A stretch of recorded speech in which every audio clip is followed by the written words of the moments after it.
How do you prove you're a hero when all the evidence says you're a traitor?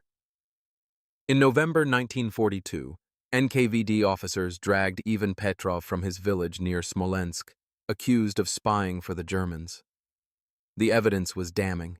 Neighbors testified he'd met with Wehrmacht intelligence officers 12 times. Soviet partisans confirmed he'd provided information about Red Army positions. Documents found in his home detailed Soviet troop movements, supply routes, defensive positions. Open and shut case. Traitor. Collaborator. Spy. The NKVD captain prepared execution orders. Then a courier arrived from Moscow with a classified file that made the captain's hands shake. Inside, confirmation that Ivan Petrov had indeed been spying for the Germans, but every single piece of information he'd given them was a lie. Carefully crafted, strategically devastating lies. The fake troop positions he'd reported? Germans had attacked empty fields and been ambushed. The supply routes he'd identified? Led German convoys into partisan kill zones. 12 meetings, 12 lies, 3,000 German casualties. If you want to know how one villager destroyed an entire German operation with nothing but deception, subscribe now. This is the story of the traitor who saved thousands. November 12, 1942. Soviet forces had recaptured the village of Krasnaya Polyana, 30 kilometers west of Smolensk, 3 weeks earlier. The Germans had retreated, but they'd occupied the village for 16 months, plenty of time for collaboration, informants, and traitors to emerge. The NKVD arrived on November 11th to identify collaborators. They had lists, names of villagers who'd worked for Germans, who'd provided information, who'd betrayed partisans to occupation authorities. Ivan Petrov's name was at the top. At dawn on November 12th, 6 NKVD officers surrounded Ivan's small wooden house. Captain Sokolov kicked open the door without knocking. Ivan was eating breakfast, black bread and weak tea. He looked up, unsurprised. "Ivan Mikhailovich Petrov?" Sokolov demanded. "Yes." "You're under arrest for espionage, collaboration with fascist occupiers, and treason against the Soviet Union." Ivan stood slowly, didn't resist as 2 officers grabbed his arms and forced them behind his back. They bound his wrists with wire, painfully tight, cutting circulation. "Where is it?" Sokolov asked, searching the house. "Where is what?" "Don't play stupid. Your intelligence files, communications, payment from the Germans." The officers tore through Ivan's home systematically. They found documents quickly, too quickly, as if Ivan had made no effort to hide them. Papers detailing Soviet partisan positions, maps marking Red Army supply routes, sketches of defensive fortifications, all in Ivan's handwriting. Sokolov held up the papers. "Explain these." Ivan said nothing. "Explain them!" Sokolov struck Ivan across the face. Blood ran from his split lip. Still, Ivan remained silent. By noon, the entire village knew Ivan had been arrested. Neighbors gathered outside his house, watching NKVD officers carry out boxes of documents. The mood was ugly. "Traitor!" someone shouted. "He sold us to the fascists!" another yelled. An old woman spat at Ivan as officers led him past. "My son died fighting Germans while you helped them. I hope they shoot you slowly." Ivan kept his eyes forward, expressionless. He didn't deny the accusations, didn't defend himself, just walked silently to the truck that would take him to NKVD headquarters in Smolensk. Captain Sokolov reviewed the evidence during the drive.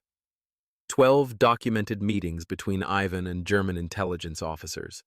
Testimony from 4 villagers who'd witnessed these meetings.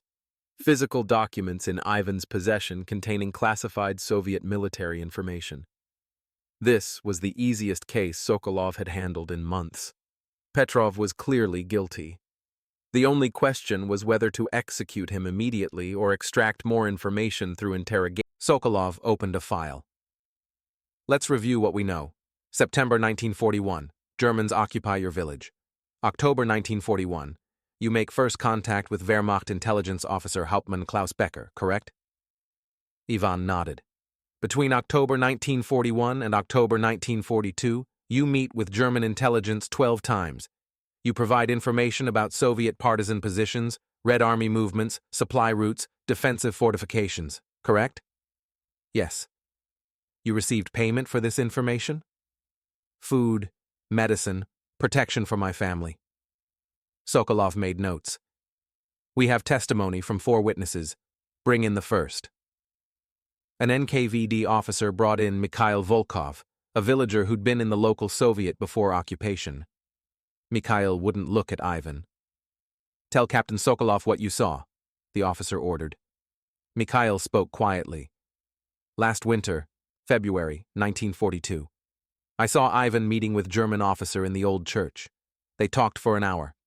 Ivan gave him papers. What kind of papers? Maps. I saw them from a distance. Maps with markings. Did Ivan know you saw him? No, I hid. Sokolov dismissed Mikhail, brought in the second witness, an elderly woman named Anna. Her testimony was similar. She'd seen Ivan with Germans, seen documents exchanged, seen Ivan receiving food in payment. The third witness, a teenage boy who'd watched Ivan sketch fortifications near the village, then deliver those sketches to German intelligence officers. The fourth witness, a partisan fighter who testified that German forces had attacked partisan positions with precise knowledge of their locations, positions only villagers like Ivan could have known. After 4 hours of testimony, the case was overwhelming. Ivan Petrov had collaborated with German intelligence for over a year, providing detailed information that had resulted in partisan deaths and Soviet military setbacks. Do you deny any of this? Sokolov asked. No, it's all true. Then why? Why betray your own people? Ivan was silent for a long moment. Then, because someone had to. Sokolov slammed his fist on the desk. That's not an answer. Do you understand what we do to traitors? We don't just shoot you, we make examples. Your family will be deported. Your name will be erased. Everything you were will be forgotten. I know. Then explain yourself. Before Ivan could answer, there was a knock on the door. An NKVD courier entered, breathing hard from running. Captain Sokolov, urgent message from Moscow, classified, eyes only. Sokolov took the envelope, broke the seal, and read. His face went pale. He read it again, then looked at Ivan with an expression that mixed shock, confusion, and something that might have been respect. Get out, Sokolov told the courier. Everyone out, now. The room cleared. Sokolov and Ivan sat alone in silence. Who are you? Sokolov finally asked. I told you. Ivan Petrov, villager, farmer. No, who are you really? Ivan met Sokolov's eyes. I'm the man who destroyed 3 German battalions with 12 lies. Ivan Petrov had been a schoolteacher before the war, history and geography. When Germans occupied Krasnaya Polyana, they needed translators and administrators. Ivan spoke German. He'd studied it at university in Moscow. The Germans recruited him to help manage civilian affairs. This gave Ivan access. He saw German documents, overheard military conversations, observed troop movements, and he saw an opportunity. In late October 1941, Soviet partisan commander Dmitry Orlov contacted Ivan secretly. We need intelligence. You have access to German headquarters. Will you help us? Ivan agreed immediately.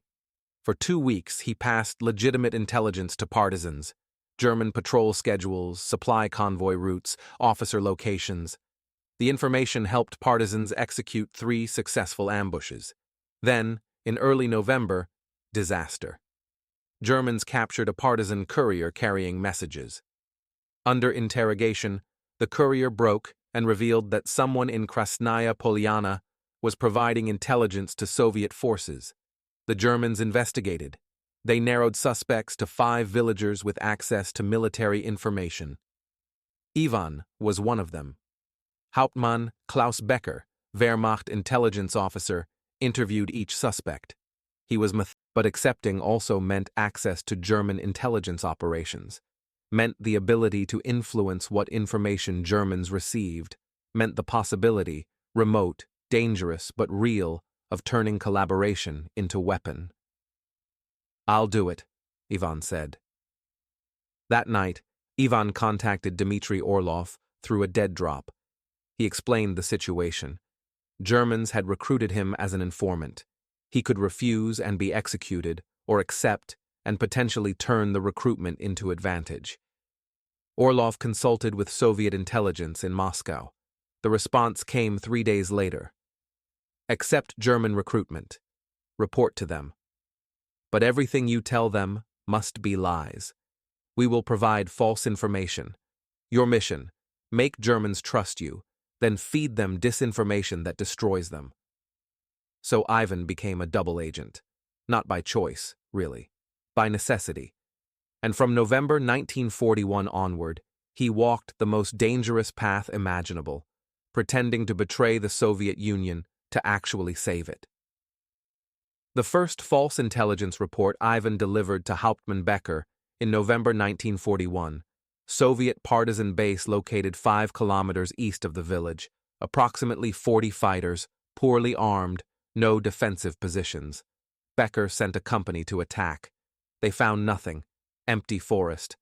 But Becker didn't suspect Ivan yet. Intelligence failures happened. Maybe the partisans had moved. The second report: Red Army supply convoy traveling through valley 20 kilometers north, lightly guarded, easy target. Germans ambushed the convoy location, found nothing. But while they were there, Soviet forces ambushed the German ambush, killing 23 soldiers. After 2 failures, Becker became suspicious. But Ivan was careful.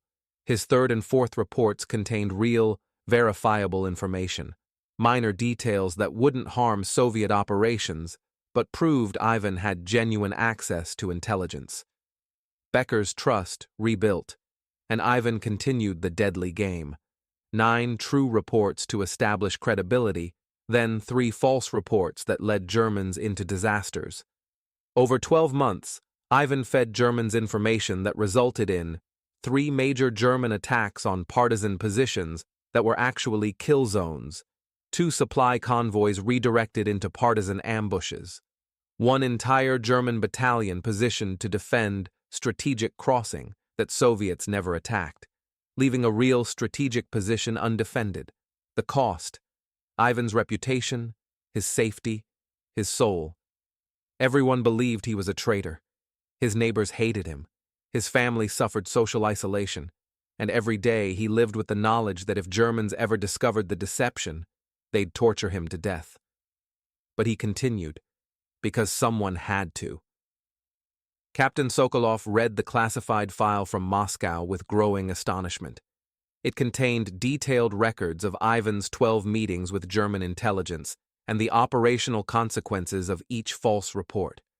Report 3, January 1942. Ivan told Hauptmann Becker that Soviet forces were massing near Vyazma for a winter offensive, 500 soldiers, poorly equipped, planning to attack February 10th. German response: redirected 2 battalions, 1,200 men, to defend Vyazma. Positioned them in exposed terrain during brutal winter weather. No Soviet attack came because none had been planned.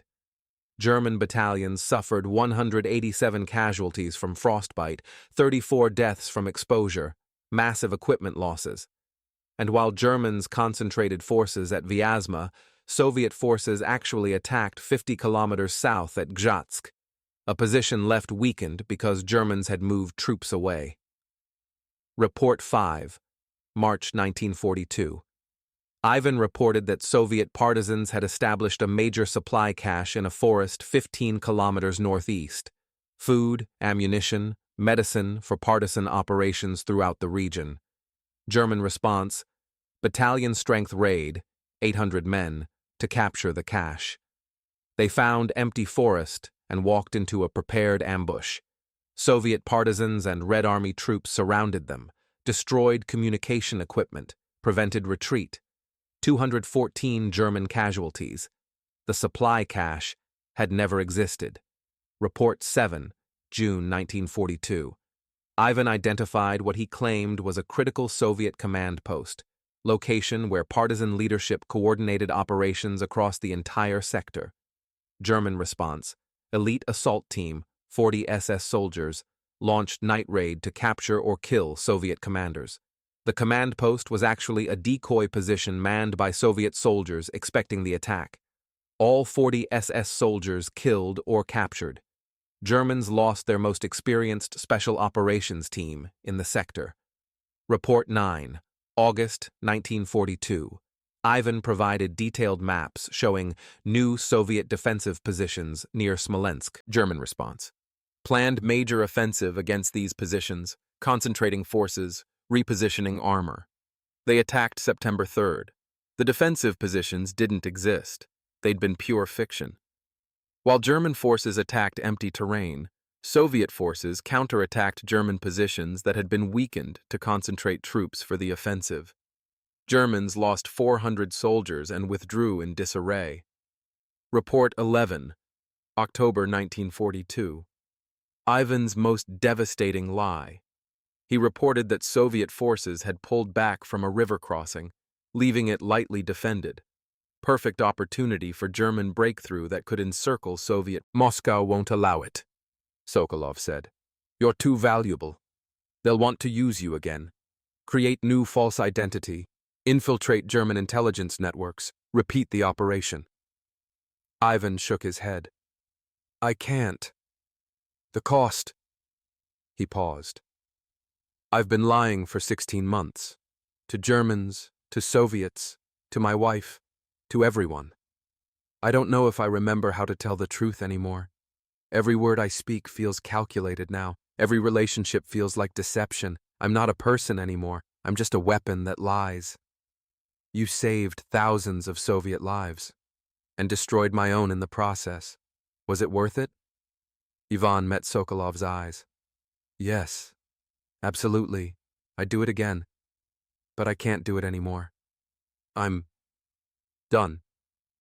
Sokolov closed the file. I'll recommend relocation. New identity. Let you rebuild somewhere no one knows Ivan Petrov's name. Thank you. But understand, no one will ever know what you did. Your daughter will grow up believing her father was a traitor. History will never record your name. You'll die forgotten. Good, Ivan said quietly. Forgotten is what I want. November 1942.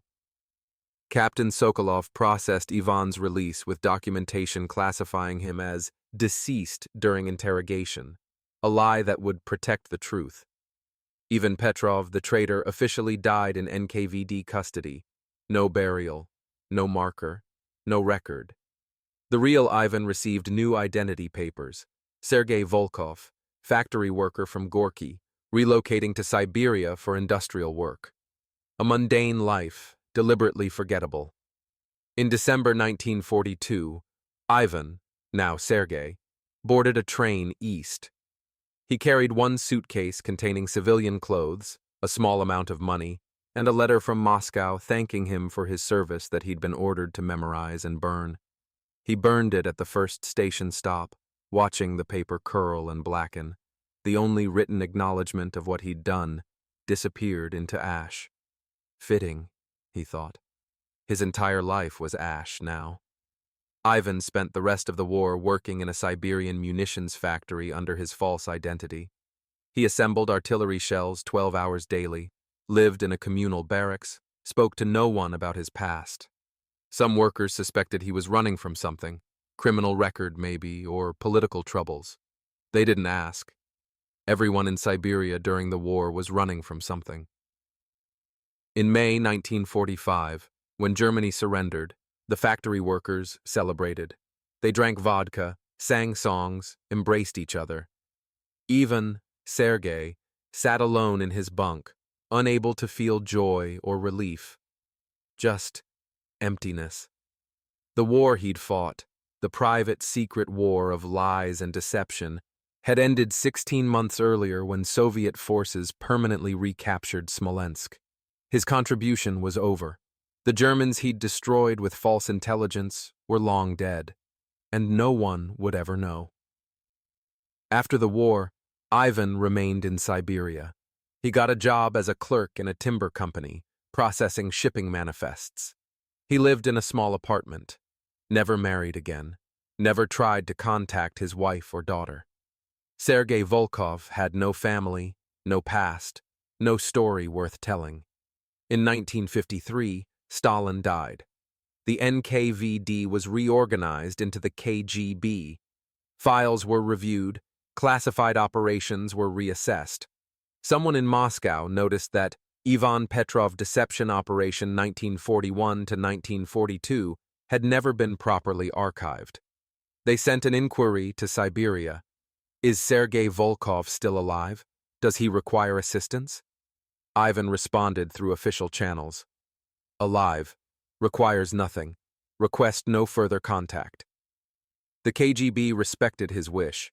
He disappeared into Soviet bureaucracy, just another clerk in a minor Siberian city, processing timber paperwork, living quietly, dying slowly. In 1967, Soviet military historians researching Great Patriotic War intelligence operations discovered references to Operation Petrov, the deception campaign that had destroyed over 3,000 German soldiers through false intelligence. They tried to find Ivan Petrov for interviews. Official records said he died during interrogation in 1942. They found Sergei Volkov in Siberia, a clerk who matched Petrov's age and physical description. When they contacted him, he refused all interviews.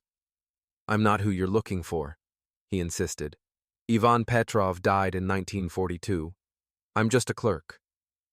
The historians pushed. "We know you're Petrov. We want to document your contribution to Soviet victory. Your story deserves to be told." Ivan's response was final. "My contribution was staying secret. Making it public now serves no purpose." Ivan Petrov, living as Sergei Volkov, died in 1979 at age 64 from lung cancer. He'd worked at the timber company for 34 years.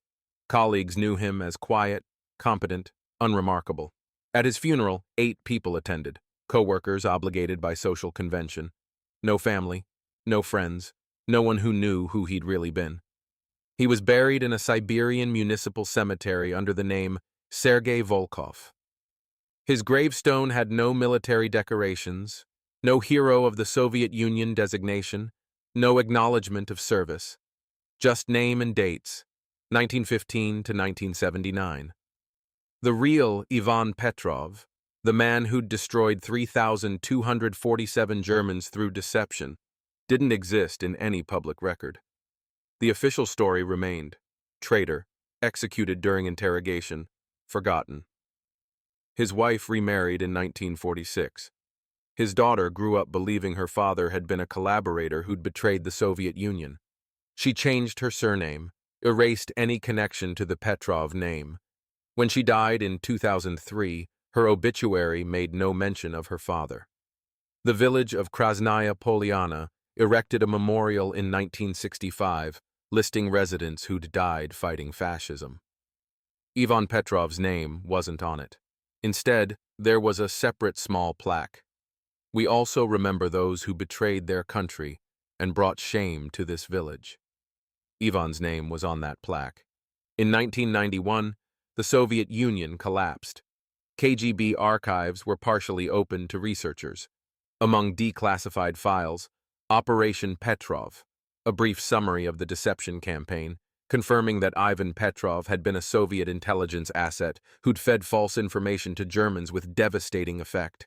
Some historians tried to rehabilitate his reputation. They published articles explaining the truth, arguing he deserved recognition as a hero.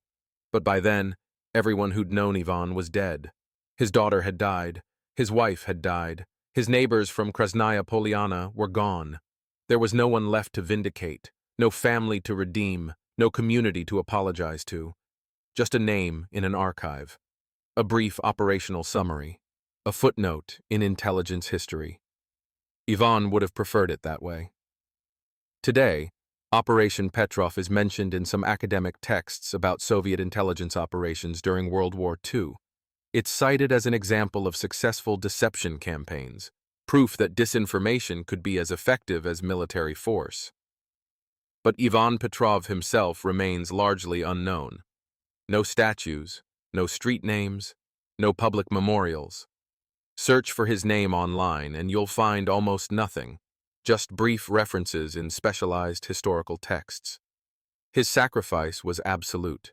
He destroyed thousands of enemy soldiers, saved countless Soviet lives, endured 16 months of hatred and isolation, lost his family, abandoned his identity, and spent the rest of his life in anonymity.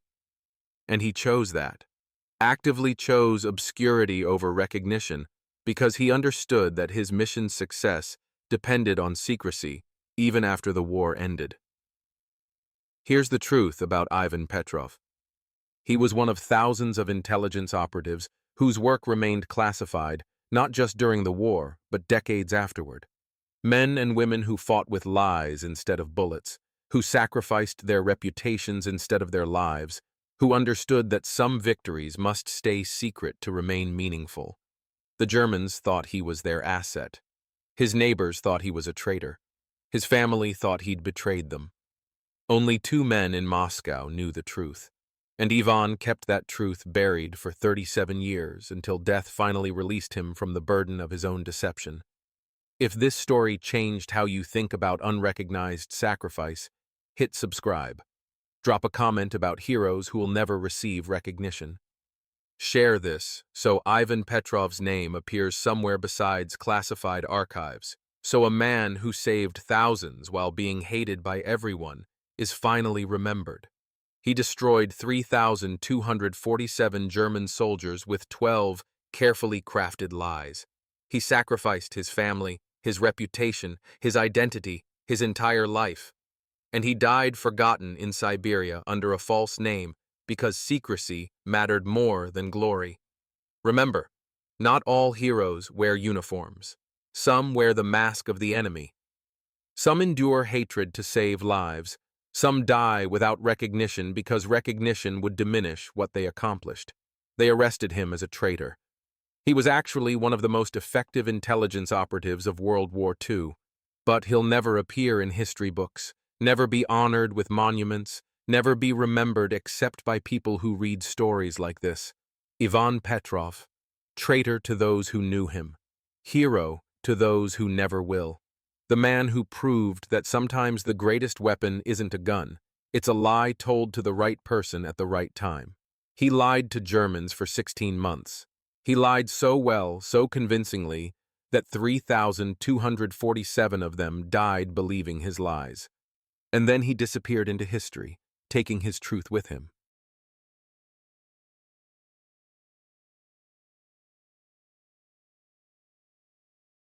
That's what real heroism sometimes looks like. Unrecognized, unrewarded, forgotten, but effective.